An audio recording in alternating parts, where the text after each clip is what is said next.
वंचित बहुजन आघाडीने जवळपास 15 दिवसांपूर्वी अफसर खान यांनी वंचित बहुजन आघाडीमध्ये प्रवेश केला। अफसर खान यांचा अल्पपरिचय तुम्हाला सर्वांना माहिती आहे की ते 5 वेळा नगरसेवक राहिलेले आहेत, 3 वेळा विरोधी पक्षनेते राहिलेले आहेत, 2 वेळा सभापती राहिलेले आहेत आणि प्रवेश केल्यानंतर बाळासाहेब आंबेडकर यांची भेट घेतली। भेट घेतल्यानंतर पुन्हा औरंगाबादला आलो। येण्यापूर्वी त्यांची लोकसभा निवडणुकीसाठी उमेदवारी जाहीर झाली आणि तेव्हापासून अफसर खान यांच्यासोबत आमची वंचित बहुजन आघाडीची सर्व टीम, सर्व पदाधिकारी, कार्यकर्ते, शहर जिल्ह्यातले, महिला आघाडीचे, युवक आघाडीचे सर्व तालुकानिहाय बैठका, सर्कलनिहाय बैठका, कार्यकर्त्यांच्या भेटीगाठी या आम्ही सर्व केल्यात आणि या सर्व गोष्टी करत असताना आम्हाला जिल्ह्याभरात, शहरमध्ये खूप मोठा चांगला प्रतिसाद मिळाला आणि लोकसभेच्या निवडणुकीसाठी एक अनुकूल वातावरण आणि सत्ता संपादन करण्याचं वातावरण आम्हाला मिळालं। त्या अनुषंगाने आम्ही पुढील वाटचाल करत आहोत। पत्रकार परिषद घेण्याचं कारण सद्यस्थितीमध्ये पत्रकारांमध्ये आणि ज्यांना भीती आमच्या उमेदवाराची त्यांच्यामध्ये सावळा गोंधळ निर्माण झाला आहे की ज्यामध्ये त्यांना असं वाटतं की उमेदवार देणार की नाही देणार, पाठिंबा देणार का, या सर्व गोष्टी, निरर्थक गोष्टी ज्या आहेत त्या आम्हाला मीडियाच्या माध्यमातून पाहायला मिळाल्या। आमच्या कुठल्याही नेत्यांनी, प्रवक्त्यांनी किंवा अध्यक्षांनी कुणीही कुठल्याही मीडियावर चुकीचं स्टेटमेंट पक्षाकडून केलेलं नाही, कृती केलेली नाही, परंतु हा जो काही संभ्रम निर्माण झाला आहे तो आमच्याकडला अजिबात नाही।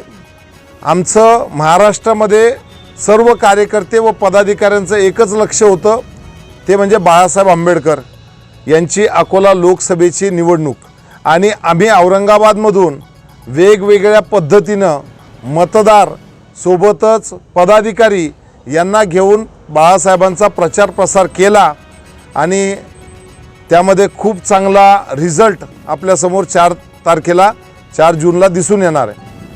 आताचा विषय बघितला तर वंचित बहुजन आघाडीची भूमिका ही पूर्णतः स्पष्ट पूर्वीच होती की आम्ही उमेदवार लढवणार आणि तो उमेदवार अफसर खान असणार आहे।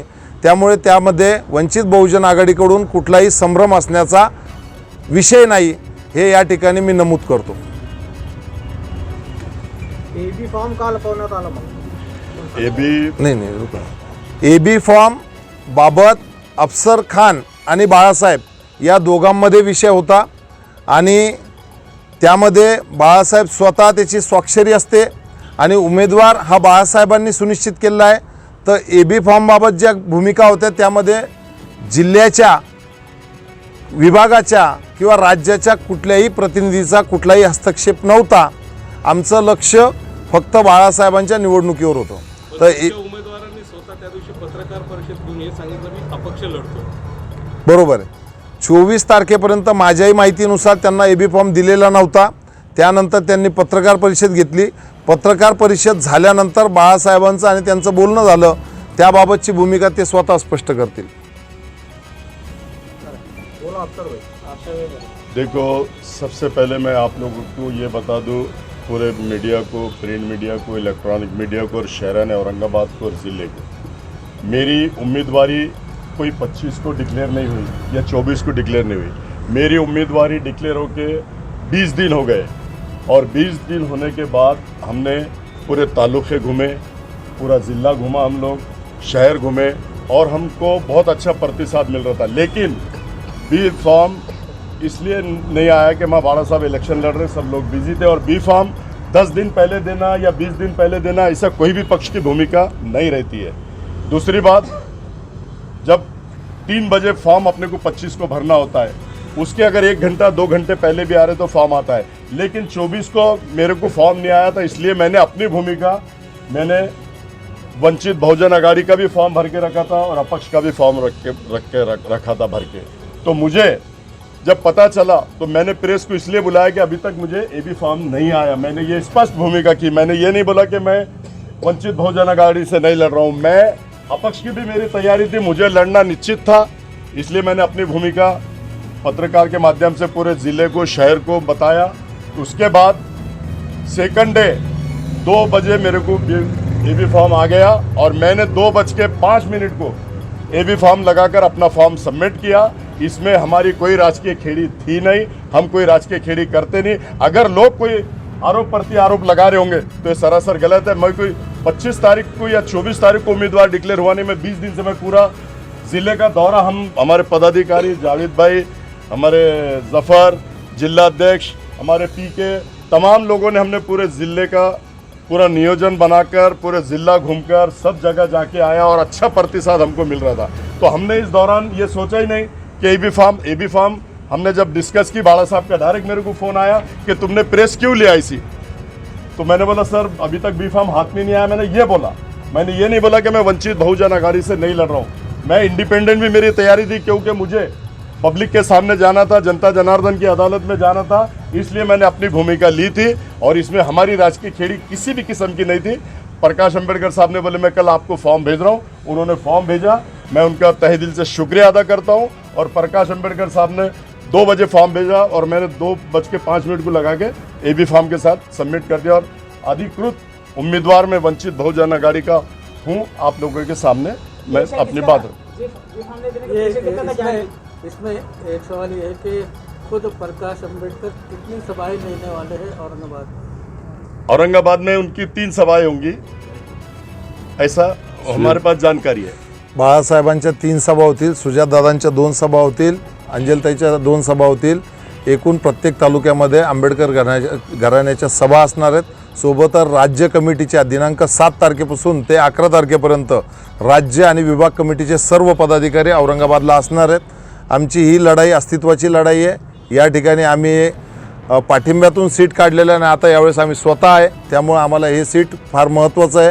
आमची लढाई इथल्या माजी खासदारासोबत नाही आहे. आमची लढाई MIMचा जर विषय केला तर आमच्या कुठल्याही पदाधिकाऱ्यांशी त्यांचं कुठलंही संभाषण नाही. विषय दुसरा, मी एक व्हिडिओ बघितला, नक्षबंदी काहीतरी नाव आहे त्या व्यक्तीचं, कोणत्या तरी चांगल्या एशिया एक्सप्रेसचं काहीतरी अध्यक्ष आहे काहीतरी, तर त्यांनी एक जाहीर केलं आहे संध्याकाळी 10 वाजता की एबी फॉर्म लावलेला नाही 25 तारखेला. ही माहिती अधिकृत आहे आणि पुढच्या दिवशी म्हणजे 26 तारखेच्या प्रिंट मीडियासुद्धामध्ये त्याची माहिती आली आहे. तर त्यांनी जाहीर केलं, त्याच्यानंतर त्यांनीच पत्रकार परिषद घेतली, त्यांनीच पाठिंबा दिला. ह्या सगळ्या खेळी आमच्याकडून, हे MIMकडून खेळी आहेत आणि विनाकारण. आणि ज्यावेळेस निवडणूक आयोग 25 तारखेची डेट 3 वाजेपर्यंतची देत आहे, तर प्रत्येक पक्षाच्या अनेक पदाधिकाऱ्यांनी, अनेक उमेदवारांनी फॉर्म भरलेले आहेत. त्यामध्ये खेळी करण्याचा संबंधच नाही. आम्ही जर वेळेच्या नंतर काहीतरी निवडणूक आयोगामध्ये जाऊन काहीतरी वेगळं करत असेल तर त्याला खेळी म्हणा.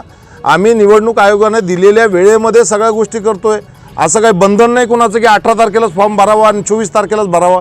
तो आमचा अधिकार आहे, संविधानाचा अधिकार, तो आम्ही बजावला. MIMचा 100% खोडसाळपणा आहे. खोडसाळपणा म्हणजे त्यांच्या पायाखालची जमीन सरकलेली आहे. कारण अफसर खानसारखा मजबूत उमेदवार हा पटांगणात उतरलेला आहे आणि त्यांच्यामधले अंतर्गत कलह जर बघितले तर बहुतांश लोक आम्हाला संपर्क करण्याचा प्रयत्न करत आहेत, त्यामध्ये लोकप्रतिनिधी आहेत. मग आम्हाला खेळी करण्याचा गरजच नाही आहे. 5 वर्षामध्ये त्यांनी जे काही कामं केली नाहीत त्यामुळे लोक आम्हाला हे करतायत. संपर्कात आहे का काही नगरसेवक? आता संपर्कात आहेत MIMची संपर्कात आहे का? इम्तियाज जलीलचा आमचा काय संबंध? कशाचा? ते तर तुमच्याकडून आम्हाला माहिती मिळाली पाहिजे. 26 को स्क्रूटनी हुई और आज 27 एक ही दिन है. 12 तुमच्या उमेदवारांनीच हा भ्रम निर्माण केलेला आहे. त्यांनी स्वतः पत्रकार परिषद घेऊन सांगितलं होतं ना का मी अपक्ष लढतोय. हो, 24 पर्यंत फॉर्म नाही मिळाला ते पण त्यांनी स्पष्ट केलंय. ना. आताच बोललो ना मी तुमच्याशी की 24 तारखे उद्याचा 3 वाजेपर्यंत टाइम होता, म्हणून मी बोललो की नाही भेटत असेल तर मी अपक्ष लढवणार. कधी मिळाला एबी फॉर्म? एबी फॉर्म कधी मिळाला? 25 तारीख को 2 बजे और 3 बजे तक भरने का टाइम था और 2:05 को मैंने सबमिट कर दिया. अब ये बोल रहे कि इन्होंने गुपचुप भरा, चोरी से भरा, तो मैंने क्या पिछले दरवाजे से आके कलेक्टर साहब को दिया क्या? अरे मैंने सामने डंके की चोट पे 200 लोगों के साथ आके भरा। चोरी का काम ये लोग करते, हम तो डंके की चोट पे बात करते हैं और डंके की चोट पे हर चीज़ का खुलासा देते हैं। ये बोल रहे कि खामोशी में भरा। अरे जब वेबसाइट पे जब आ गया तो तुम क्या अंधे है? तुम खुद उम्मीदवार है, मेरा ऊपर है और उसका मेरे नीचे है उम्मीदवार। तो ये एडिटर उनका बोल रहा है, शहर अध्यक्ष रतालू बोल रहा है कि फॉर्म ही नहीं भरे। तो कितनी गलत बात है। हमने कोई चोरी से फॉर्म भरा नहीं, पिछले दरवाजे से आके भरा नहीं, सामने से जाके गाड़ी अंदर ले जाके 200 लोगों के साथ आके हमने फॉर्म सबमिट किया। और इनको डर है, इसलिए इस तरह की बातें कर रहे, इस तरह का इल्जाम लगा रहे। और उनकी खेड़ी उन्होंने खुद होकर पाठिंबा बाड़ा साहब को डिक्लेयर किया, उन्होंने खुद आनंद अम्बेडकर साहब को डिक्लेयर किया। हम बाड़ा साहब ने ना पाठिंबा मांगा, ना आनंद अम्बेडकर साहब ने पाठिंबा मांगा, ये खुद पाठिंबा दे रहे, क्योंकि इनको मालूम है कि ये पहले वंचित के वजह से चुनकर आए थे, अब वो चुनकर नहीं आ सकते बोल के मतलब हम इनको पाठिंबा दे रहे हैं। अरे तुमको मांगा कौन? जब तुमको 19 में पाठिंबा दिए थे, 19 में तुमने पाठिंबा लेने के बाद खासदार चुनकर आ गए और असद अवैसी ऐसा गोद में उठा के बोल रहे कि हमारे बड़े भाई है, हम इनको सीएम देखना चाहते, सीएम के रूप में देखना चाहते, महाराष्ट्र के सीएम बनाना चाहते। 4 महीने के बाद जब उनका वक्त आया सीएम बनने का या 50 सीट आने का या 25 सीट आने का, तो तुमने 50 खोके लेके युति तोड़ डाली। प्रकाश अंबेडकर साहब के साथ आपने गलत किया, मुस्लिम समाज के साथ गलत किया, दलित समाज के साथ गलत किया। ये तुम्हारी भूमिका है। हमारी भूमिका प्रकाश अंबेडकर साहब की स्पष्ट है, हमारी स्पष्ट है, हमारे पूरे जिला अध्यक्ष, शहर अध्यक्ष पूरों की स्पष्ट भूमिका, और हम स्पष्ट भूमिका जनता के सामने रखते हैं और आपके माध्यम से जनता को हम पूरे जिले को बताना चाहते हैं कि हमारी राजकीय खेड़ी कोई नहीं थी। इनको कौन बोला शाहगंज में? खुद होके बोलो कि हम वहाँ पार्टिंबा दे रहे। अरे हमने अगर बाड़ा साहब ने अगर बोला कि हम पार्टिंबा दे रहे, एक लाइन का कहीं उनका स्टेटमेंट बताओ या कोई पेपर में 2 लाइन की बात में आई हुई बताओ। उन्होंने ये कभी कहा नहीं। उन्होंने, आपने उनके नेशनल चैनल पे आपने सुना होगा कि औरंगजेब के शहर से, औरंगाबाद से दूसरी बार अगर कोई मुस्लिम जीतेगा तो वो अफसर खान होगा। जब वो इतना बड़ा स्टेटमेंट दे रहे तो इनको पार्टिंबा देने का या इनके साथ आने का कोई सवाल ही पैदा नहीं होता। वो देश के नेता है, महाराष्ट्र के नेता है और वो अपनी भूमिका पे स्पष्ट है और हम भी अपनी भूमिका पे स्पष्ट है, ऐसा हम कहते हैं। प्रकाश अम्बेडकर साहब को लेट क्यों हुआ? कहाँ लेट हुआ? 24 को शाम 25 का 2 बजे मेरे को फॉर्म दे दिया उन्होंने लेट हुए नहीं। फॉर्म भरने का 3 बजे तक टाइम है और उन्होंने खुद इलेक्शन लड़ रहे, वो खुद प्रचार में बिजी थे। उसके बावजूद भी, इतना बिजी होने के बावजूद भी उन्होंने AB फॉर्म मुझे भेजा। पहले ही देखे 24 को देखे रखते या 23 को देखे रखते, क्या फर्क पड़ता है? फर्क कुछ पड़ता नहीं, लेकिन बिजी थे ना वो। मेरी उनकी बात हुई ना, उन्होंने बोले मैं भेज रहा हूँ, तुम्हारा 3 बजे तक भरने का टाइम है, 1:30-2 बजे आपको फॉर्म आ जाएगा। उनको कोई भरोसा नहीं था, क्या प्रॉब्लम क्या? भरोसा उनको अपने आप पर भी है और उनके कैंडिडेट पे भी फुल भरोसा है। कैंडिडेट भी मजबूत है और वो भी मजबूत है। वो भी वहां से चुन कर आ रहे हैं अल्लाह के फजलो करम से, और मैं भी यहाँ से चुन के आ रहा हूँ। ये स्पष्ट बोलता हूँ मैं आप लोगों को। जावेद साहब, आप अभी साथ में हैं, क्या कहेंगे इस बारे में? हो, मी सांगितलं 4 उमेदवार मराठा उमेदवार पक्षाकडे आले।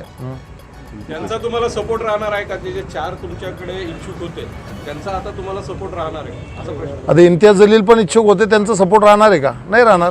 सांगा त्यांना सपोर्ट देता का? ज्यांना लढायचं ते लढणार आहे. आता आमचं असं मत आहे सरळ सरळ की मागचे पंचवार्षिकला आम्ही MIM ला पाठिंबा दिला होता, या पंचवार्षिकला त्यांनी यांना पाठिंबा द्यावा, अफसर खान यांना पाठिंबा द्यावा. मग आम्ही समजू की बाबा यांनी जे काही मतदान घेतले इथले माघार घ्यायला पाहिजे. क्योंकि पहले 5 साल दिए ना हमने उनको. त्यांचे कुठे उमेदवार लढले होते? कुठे उमेदवार लढले महाराष्ट्रात? कुठंच नाही. मग एक आम्ही 5 वर्ष तुम्ही केले, आता एक 5 वर्ष आम्हाला द्या, आणि त्या 5 वर्षात तुम्ही जेवढं काम नसेल केलं त्याच्या 10 पट आम्ही काम करून दाखवतो. जनताचा रोज जो आहे त्या उमेदवाराला अजिबात लाईक करत नाही, ते हिंदू असो किंवा मुस्लिम असो किंवा बौद्ध असो. म्हणजे जे काही सर्वसामान्य जनता आहे त्यांना जातीचं राजकारण नको आहे, त्यांना विकासाचं राजकारण पाहिजे. आम्ही त्यांना पाठिंबा याच उद्देशावर दिला होता. वेल एज्युकेटेड आहे पण त्यांचं एज्युकेशन हे 0 आहे, हे या 5 वर्षात सापडलं. त्यांच्या जलील को फटका बैठने का सवाल ही नहीं आता, रेस में भी नहीं है. फटका बैठने का क्या सवाल है? वो रेस में भी नहीं है. मैं स्पष्ट बोलता हूँ, रेस में आएगा कहाँ से? जब मुस्लिम समाज पूरा नाराज है, दलित समाज पूरा नाराज है, धनगर समाज पूरा नाराज है, OBC समाज नाराज है, तो रेस में आएगा कैसे हो? वो तुमची टक्कर महाविकास आघाडीसोबत आहे का महायुतीसोबत? देखो मेरी टक्कर सीधा सीधा संदीप पान भुमरे से है। मैं स्पष्ट बोलता हूं कि हम दोनों में लड़ाई होगी और दोनों में से जो भी जीतेगा वो हम दोनों में टक्कर है और ये तीसरे और चौथे नंबर पे रहेंगे। मैं स्पष्ट आप लोगों को बता दूं, क्योंकि मेरा जो सर्वे है, मैं जो पूरे तालुके घूम रहा हूँ, पूरा जिला घूम रहा हूँ, इन्होंने काम तो छोड़ो, ये तो गया ही नहीं किसी के पास, शुक्रिया अदा करने को भी नहीं गया। ऐसे चारों तालुके से और पूरे जिले से बातें आ रही है। और चंद्रकांत खैरे 20 साल थे, उन्होंने क्या किया? उन्होंने भी कुछ नहीं किया। 25 साल में पूरा जिला और शहर पूरा हमारा पूरा वंचित है, कोई काम हुआ नहीं, सब लोग सुविधा से वंचित है, ऐसा मैं कहता हूं। और सब लोगों का यह बोलना है कि वो शुक्रिया अदा करने को तक नहीं आया तो काम तो बहुत दूर की बात रही। तो इस बेस पे सारे तालुके के लोग, सारे जिले के लोग ये बोल रहे हैं कि वंचित बहुजन अघाड़ी अफसर खान एक मजबूत कैंडिडेट है और वो सबको, समाज को साथ में लेके चलता है, शहर में इतना विकास करता है तो अब पूरे तालुकों का भी विकास करेगा। तालुकों की समस्या लोगों ने मुझे बताई है कि सबसे ज़्यादा पानी की समस्या है, लाइट की समस्या है, स्कूल की समस्या है। एक टीचर 5-5 क्लासों को पढ़ाती है। अरे तो तुम 25 साल से, तुम 20 साल से तुम खासदार है, 5 साल से तुम खासदार है, तुमने किया क्या? कुछ भी नहीं, तुम्हारा वक्त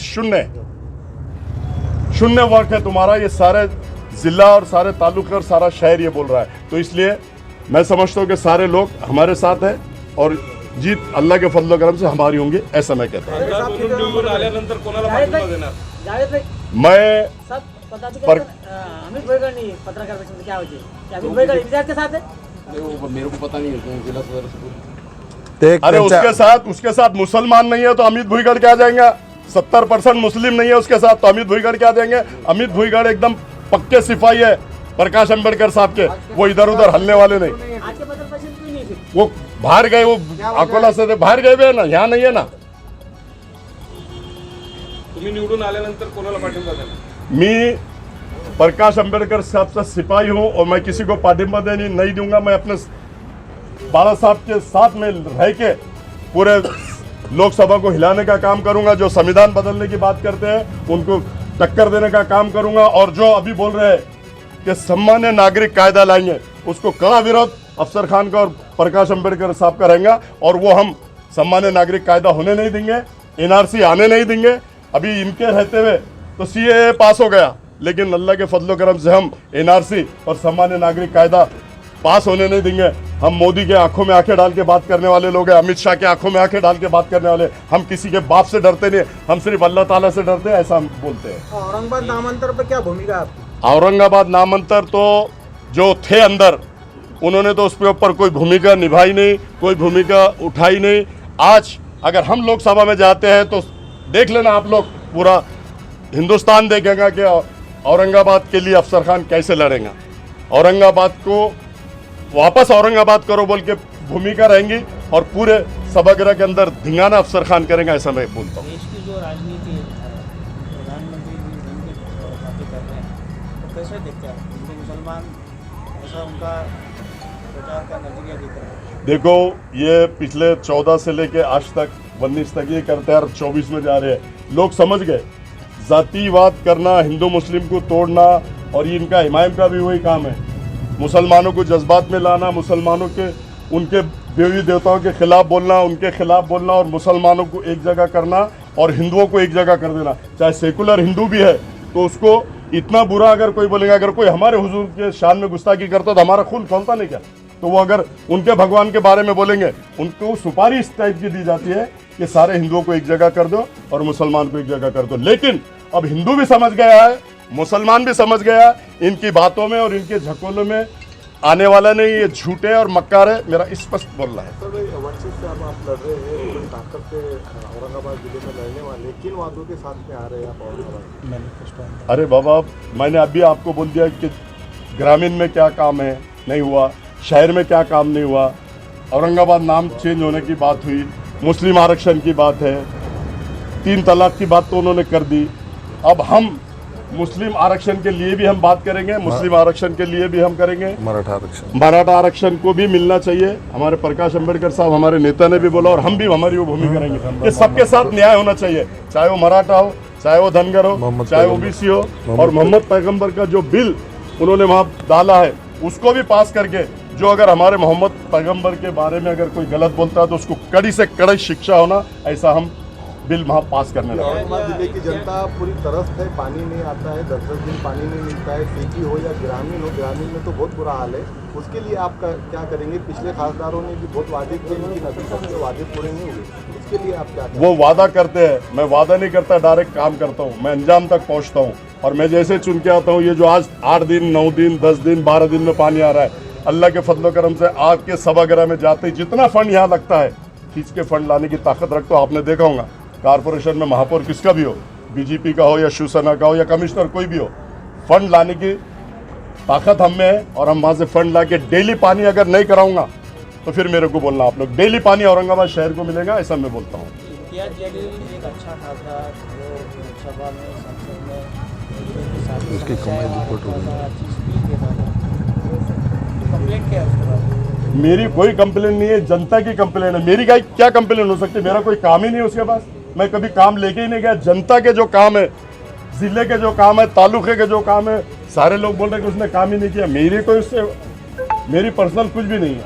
अगर वो काम नहीं करेगा तो जनता उसको उसकी जगह बताएगी, और अगर जो काम करता है जनता उसको चुन के देंगे, ऐसा हमारा स्पष्ट बोलना है। बराड़पुरे में जो वाक़या हुआ उसमें उनका अच्छा काफ़ी रोल रहा है, क्या रोल रहा? जरा मुझे मालूम नहीं उसने क्या ऐसा कौन सा रोल किया, बताएंगे आप तो मैं उसका जवाब दूंगा।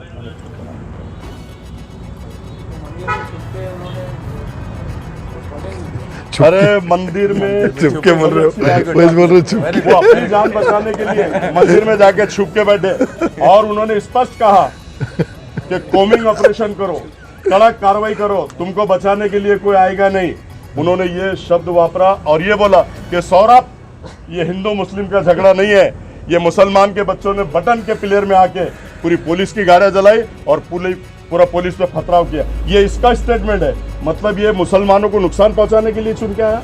नौजवान बच्चों को जेल में ठोस दिया गया, 500 बच्चे जाएंगे बोल रहा था, लेकिन हमारे आरिफ नसीम साहब आए, हमने सबने जाके सीपी को मिला और 100 के अंदर स्टॉप हुआ और पूरे बच्चों को छुड़ाने का काम हमने किया, ऐसा हम बोलते हैं।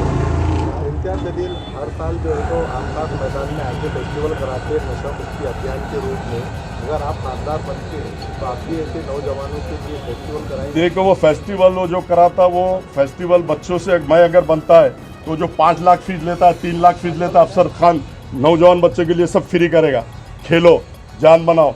और अगर वो ऐसा बोल रहा है कि हम जितने भी गाड़ियाँ ठेले लगते 25,000 20,000 15,000 लेते, मैं सबको फ्री में दूंगा, ये मेरा बोलना है। अक्सर वो उम्मीदवार प्रतिज्ञा पत्र में प्रॉपर्टी लिखते हैं, हाँ, सही नहीं रहता। इम्तियाज जलील की प्रॉपर्टी है। पहले जब आया था आमदार के लिए तो 3,000 थे उसके पास, अब करोड़ों में चला गया, अब करोड़ों में चला गया। खासदार बनने के बाद में जितना था उससे डबल दुगनी बता रहा। वो तो बता रहा दुगनी, लेकिन है उसके पास में 100%। कहाँ कहाँ है, क्या क्या है, वो हमको सब मालूम है। बेनामी प्रॉपर्टी कितनी? बेनामी तो बहुत लिया उसने, सबके नाम पे। लंदन में लिया, दुबई में लिया, बॉम्बे में लिया, पूना में लिया, नासिक में लिया, औरंगाबाद में लिया। केंद्रीय नियोजन समिति सदस्य होते। हाँ, ये अभी जो अपने डेवलपमेंट प्लान जो हुआ, डेवलपमेंट प्लान जो हुआ उसका सदस्य था, लेकिन नेशनल लेवल के। हाँ, नेशनल लेवल के बोलो तो सब आता है उसमें। हमारा औरंगाबाद शहर में भी आज जो डेवलपमेंट प्लान टेबल पे बैठ के गया, टेबल पे बैठ के किया गया, जहाँ बस्तियाँ बन गई वहाँ पे रिजर्वेशन डाल दिया गया, जहाँ मकान बन गए कॉलोनियों पे रिजर्वेशन डाल दिया गया, और उसका एक सदस्य था। इसके लिए उसने आवाज़ उठाया नहीं, क्योंकि टेबल के नीचे से आ गया ना, इसलिए वो गरीब कहीं भी जाए, बस्ती टूटे, रास्ता बने, उसको कोई लेना देना नहीं। वक्फ बोर्ड की जमीन के लिए क्या करने वाले हैं? वक्फ बोर्ड की जमीन, जमीनात जो है हाँ, संरक्षण की, उसको वक्फ बोर्ड की जगह गरीबों का हक है। जितने भी बड़े बड़े मुसलमानों ने वक्फ अपनी जगह, अपनी जायदादें वक्फ की है, ये जो है गरीबों का हक है। लेकिन इसमें हम देख रहे हैं कि वक्फ बोर्ड की ज़मीनों पे बड़े बड़े लीडरान जो है विराजमान है, उन्होंने अपने कब्जे में जगह लिखी। जितने भी लीडर देखेंगे, वो कांग्रेस के मुसलमान लीडर हो या और दो किसी की दूसरी पार्टी के लीडर हो, वो सब ने वक्फ बोर्ड की जगह गरीबों का हक मार के अपनी जगह पे बैठे हुए। मिसाल के तौर पे यहाँ के मेंबर ऑफ पार्लियामेंट भी, जिनका ऑफिस है वक्फ बोर्ड की जगह पे, ये गरीबों का हक है जिसके ऊपर कब्जा मार के जो है लोग बैठे। इनको क्या फुगनियाँ पड़ी हुई है क्या? इनके पास पैसे नहीं है जो गरीबों की जगह के ऊपर आके बैठे हुए। वक्फ बोर्ड गरीबों का हक है, बड़े मुसलमानों ने ये अपनी जायदाद वक्त इसलिए किए कि गरीब लोग ऊपर उठे और जो है वो अपने पैरों पे खड़े हो। लेकिन हम देख रहे हैं कि बड़े बड़े लीडरान जो है वो वक्फ बोर्डों की जगह पे बैठे हुए। ये वीडियो कौन किसके ऊपर जो कौन सी जगह पे बैठा हुआ है? ये पूरे जालना रोड की जो है जगह है जितनी है, किसकी जगह है? ये सारी जगह वक्फ बोर्ड की है। और इसके ऊपर कौन बैठा है? कोई गरीब इसके ऊपर पेट भर रहा है? कोई गरीब इसके ऊपर पेट नहीं भर रहा है। वो लीडरान, वो छोटे लीडरान जिनकी नीयतें सही है नहीं है, जो गरीबों के माल के ऊपर अपने जो है दीदे लाल करके उसके ऊपर काबिज बैठे हुए। इसके जवाब तो उनको यहाँ जो मिलेगा मिलेगा, लेकिन आखिरत में इससे ज़्यादा जवाब मिलेंगे। उनके नाम बता दीजिए ना साहब। पूरे लीडरान, सारी पार्टी के मुस्लिम लीडरान बोल दिया मैंने, अब समझ लो और अब गिन लो आप कितने लीडरान है। इवन इंक्लूडिंग यहाँ के मेंबर ऑफ पार्लियामेंट का भी नाम बोला आपको, आपके सुनने में नहीं आया। वो मेंबर ऑफ पार्लियामेंट का नाम सुनने में नहीं आया आपके। इसके अलावा सबके उसके अलावा सारे कांग्रेस के मुस्लिम लीडरान। वीडियो कॉन पे कौन बैठा हुआ है? यहाँ की ये पूरी जगह पे कौन बैठा हुआ है? कौन है? सारे जो है मालदार इंडस्ट्रियलिस्ट बैठे हुए हैं वहाँ पर। और वो जगह जो है हक जिसका है वो गरीबों का हक है, वो गरीबों का हक मार के खाए, अल्लाह ताला गारत करेगा उनको। औरंगाबाद शहर में स्वयं पार्टी का जन्म आपने करवाया, फाउंडर ने स्वयं पार्टी को औरंगाबाद में आपने लेकर आया। क्या आपको लगता है कि ये आपकी बहुत बड़ी गलती? नहीं, गलती नहीं है। देखो, मुस्लिम लीडरशिप कहीं से भी कांग्रेस जो है बिरयानी के अंदर मुस्लिम लीडरशिप खरीदना चाह रही थी। अल्लाह का करम था कि उस टाइम जो आए थे उस टाइम जो है जमात में बहुत इखलास था। आज वो इखलास वो जमात में नहीं रहा। अब वो जमात में इखलास ये रहा कि मेरी रोटी रखी हुई है और मेरी रोटी पे दाल कैसी आती है। तो आज वो जमात का ये हाल है कि वो सिर्फ रोटी पे दाल खींचने के काम करते। और हम जब थे वहाँ पे उसमें इखलास था और हमने मुस्लिम लीडरशिप को बढ़ाने की कोशिश की थी और अल्हम्दुलिल्लाह उसमें हम कामयाब भी हुए। स्टार्टिंग में 50 लोगों के बारे में बात करते हैं और ये बटन और उनका बारे में तफसीलें जो मजाक सोच के खिलाफ भी लड़ते हैं। अब क्या हो गया? देखिए, उन्होंने जो वक्फ बोर्ड धन्ना सेठ सारे अंदर जाएंगे, बैठ के मैं FIR कराऊंगा, ये पूरी बिल्डिंगें टूटेंगी, यहाँ गरीबों के मकान बनेंगे, यहाँ गरीबों को फैसिलिटी मिलेंगी, लोग गरीब यहाँ पेट भरेंगे, ऐसा उन्होंने कहा था। और उसके बाद में उन्होंने आवाज़ उठाने के बाद में सारे धन्ना सेठ से मिलके 7 करोड़ रुपए लेके और उन्होंने आवाज़ को दबाने का काम किया। जहाँ भी वो आवाज़ उठाते, गुटखे की आवाज़ ले लो, देशी दारू की आवाज़ ले लो, वाइन शॉप की आवाज़ ले लो, रेती की आवाज़ ले लो, आप हर वक्फ बोर्ड की आवाज़ ले लो, हर आवाज़ उठाकर मैनेज हो जाते हैं, वहाँ से पैसा ले लेते और चुप बैठ जाते हैं। आप बोलो ना, वो बोलता है मैंने ये आवाज़ उठाया, रिजल्ट क्या है? 640 दोनों ने मिलके वहाँ पे क्वेश्चन किए, रिजल्ट कितने आए वो बताओ। बातें करना तो सबको आता है और सब करते हैं, उसका रिजल्ट चाहिए। 640 में जो आवाज़ उठाई उन्होंने लोकसभा में, उसका नतीजा कितना है? एक भी नहीं आया। मैं समझता हूँ उनके हक में एक भी नहीं आया। वो आवाज़ उठाने के बाद में जो मैनेज हो जाता है, चाहे वो लोकसभा हो, चाहे वो अपना शहर हो या हिंदुस्तान हो या महाराष्ट्र हो, वो मैनेजमेंट कर लेते हैं और उसमें रिजल्ट 0 होता है, रिजल्ट आता ही नहीं, ऐसा हम कहते हैं। तो अभी आदर्श बैंक घोटाले का जो किस्सा है, हाँ, उसमें आपका कुछ योगदान है क्या? और आपने कुछ उसके ऊपर काम किया क्या? और लोगों को लिए कुछ रिलीफ आप देने वाले हैं क्या? देखो, अभी उसने जो आदर्श घोटाले का आवाज़ उठाया, नौटंकी थी, नाटक किया, नौटंकी किया, लोगों को बताया कि मैं नौटंकी और नाटक कर रहा हूँ। उसने आदर्श घोटाले में किसको 100 रुपये दिलाए मुझे बता दो आप? किसी को दिलाया नहीं उसने। और 538 लोगों को उसने गुनाह दाखिल करा दिया 353 का। अब कुछ फ़ायदा तो किसी को मिला नहीं, पहले खाने को परेशान है घर में, अब उनको 7/12 देना है या टैक्स पावती देना है या वकील लगाना है। 538 लोगों पे गुनाह दाखिल करा दिया। ये उसने आदर्श घोटाले का ये इनाम दिया उनको। अब आदर्श घोटाले के पैसे तो बहुत दूर की बात है, 538 लोगों पे गुनाह दाखिल करा दिया। यही आदर्श है उनका। मुसलमान बच्चों को अंदर कराना, यही आदर्श है उनका। 500 बच्चे अंदर जाएंगे बोल के, ये आदर्श है उनका। सर भाई, आपके ऊपर भी आरोप लगता है कि आपके जुगाड़ के अड्डे चलते हैं। देखो, जुगाड़ के अड्डे चलते हैं, मेरे तो पूरे शहर में चलते हैं। उसमें दम है तो आना। जैसा गुटके के पास अनवर के साथ पार्टनर है, उसका गुटके का धंधा बढ़ाने के लिए मारवाड़ी के पास कई को रेट मारा। अगर मेरा धंधा चलता तो आना, बता। या फिर पुलिस कमिश्नर काय के लिए यहाँ पे?